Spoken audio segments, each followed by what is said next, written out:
What is up? It's DeCosmic. Pick it up, pick it up, pick it up, pick it up.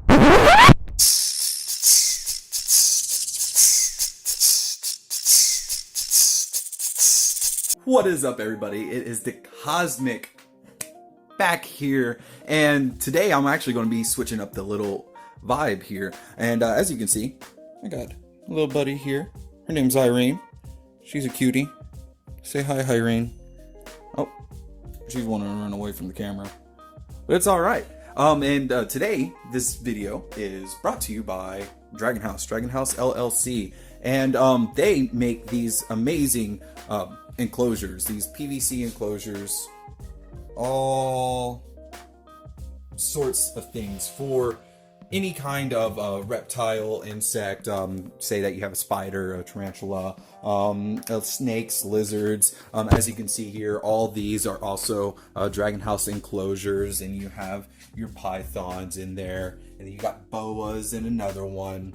So Dragon House reached out to me and would like me to make them bioactive enclosures and show y'all how to do so. So without further ado, let's get right into it. Alright, so first things first, you want to know what kind of enclosure you want for your reptile. So for Irene here, she's a bearded dragon, and she's only about 10 months old. And beardies, they need a lot of space horizontally to roam around. So this is what is called a terrestrial enclosure. It is taller or wider than it is tall. On the other hand, you have here is an arboreal enclosure. These are for more of your tropical and climbing species. So you got your tree frogs, your spiders, and some certain types of snakes. And so what we're going to do is make two enclosures with two different environments in each one of these. So this one is going to be Irene's enclosure, and we're going to kind of pretty her up with what she have to, and give her some more sand, and give her some digging spots around there. And so the goal in making these enclosures bioactive is to make them self-sustaining. We want to make sure that, you know, we don't have to keep cleaning up after them, or we have to do all that fun stuff. So that is actually what we got these little critters for. These are Dubian roaches, and it's a good food source for the bearded dragon as well, but they also help with decomposition. And then we also have little tiny springtails, and springtails are really cool, and I'll show you them here right now. Here you can see the springtails hard at work. Look at them go, ready to find their next meal. These are typically used more commonly in decomposition, as a lot of animals and other insects tend not to use these as their meal, even though it happens from time to time, as opposed to the Dubian roaches that we're going to put in both enclosures, which are a very big food source for most reptiles and insects like spiders. All right, so we got some hydro balls. We got some. These are lightweight clay terrarium substrate. This is little clay balls. These are going to be for your drainage layers. Now, this is very important, and especially in your tropical bioactive enclosures, which is what we're going to be making here. This will be where most of your water is going to be held. So we're actually going to be filling up our enclosure right about halfway, and then we're going to be filling it about halfway up with water to provide a nice little humid but drainable system right in there. Alrighty, like I said, we're going to get our Dragon House bioactive enclosure ready by putting in our hydro balls.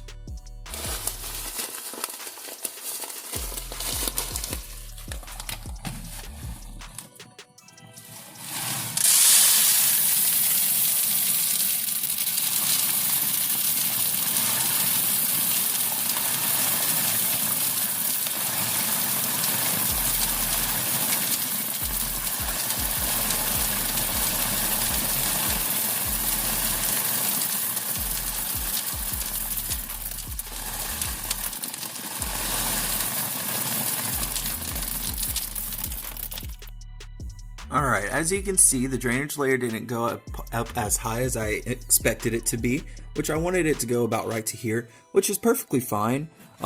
We have still about a solid, about a solid ½ inch to inch of a layer down there. So what we're going to do is take our dechlorified water. So what I did is I actually took some tap water and I boiled it for about 20 to 30 minutes to, dechlorify it and make it a little bit healthier for the environment. So next, let's add that in. All right, now that we got our water in, it's important to note if your water is above your drainage layer or not. Ours is not, which is great, because if it is above your screen mesh and it's kind of soaks into your substrate, it can leave your substrate into becoming oversaturated and ruining the whole pH balance of your enclosure. So now that we got our drainage layer down, time to add our screen.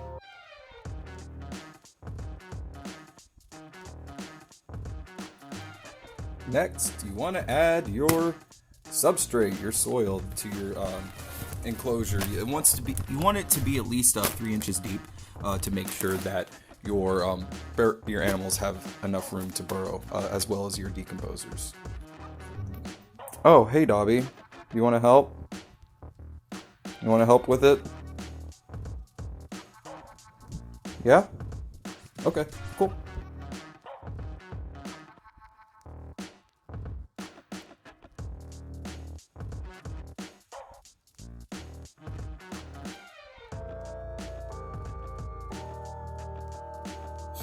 Now that we got our substrate nice and packed in there, we are going to put in our critters.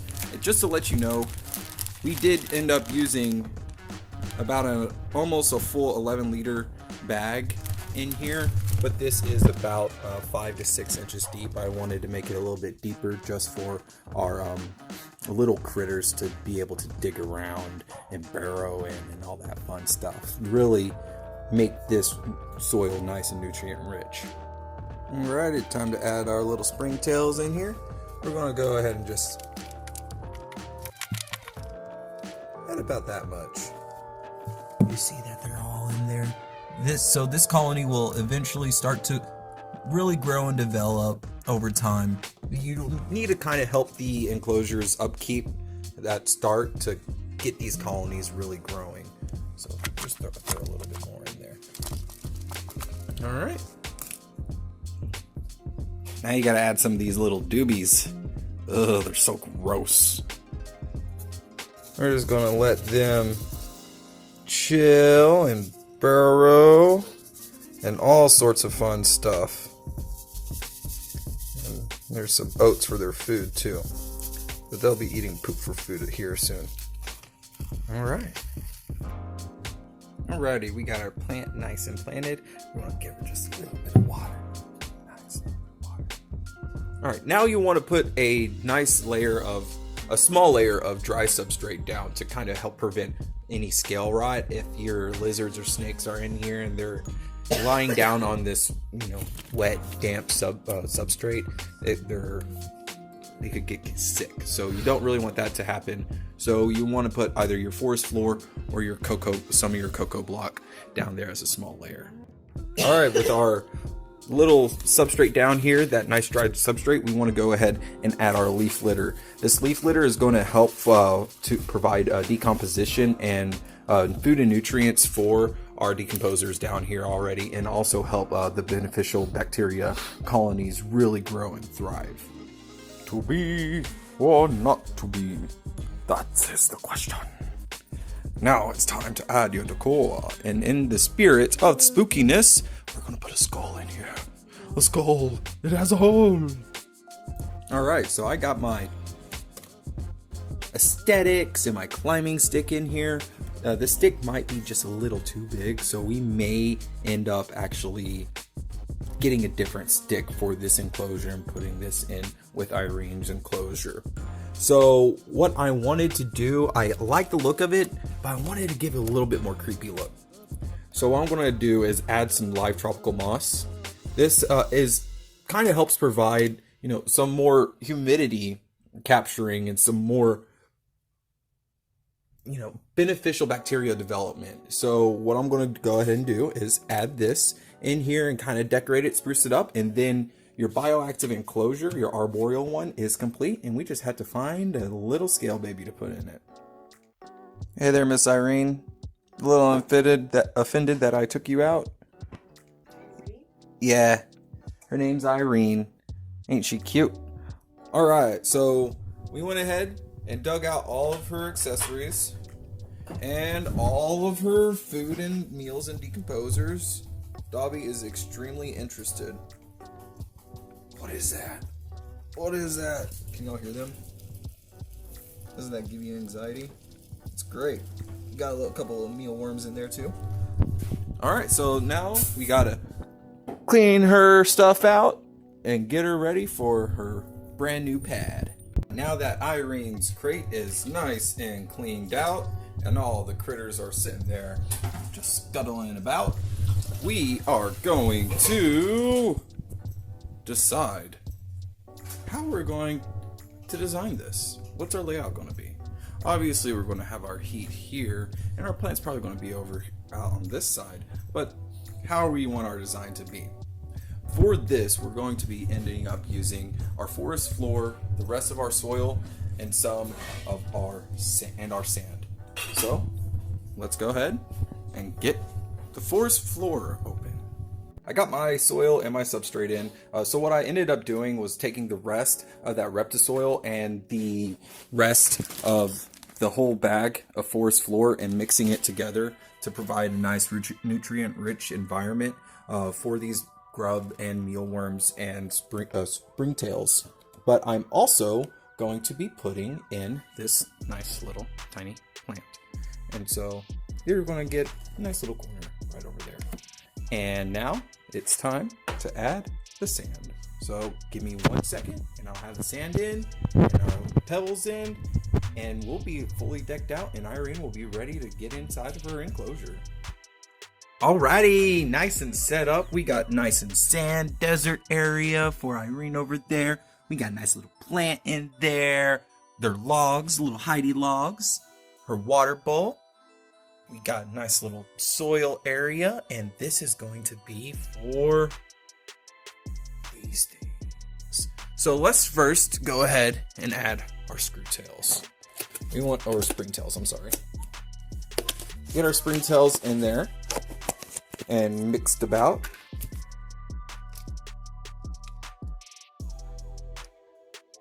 All right, springtails there. Get the soil. Actually, go ahead and grab a couple more handfuls of this soil here. And what we'll do is take this,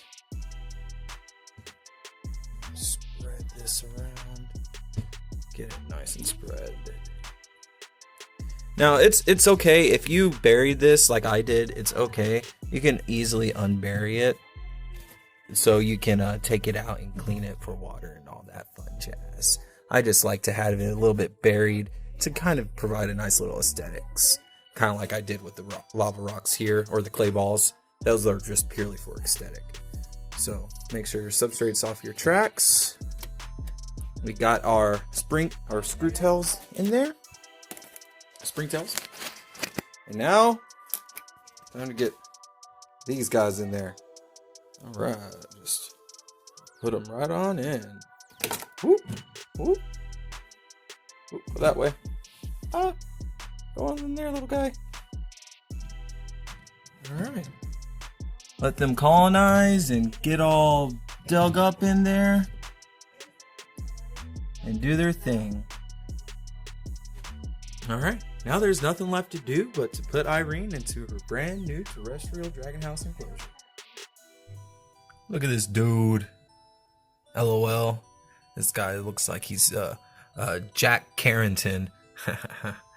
Alright, so now that we are all done, this is essentially it. We find our snake, lizard, tarantula, whatever you want. I mean, those big old centipedes if you like, which that creeps me out, but you can do what you want.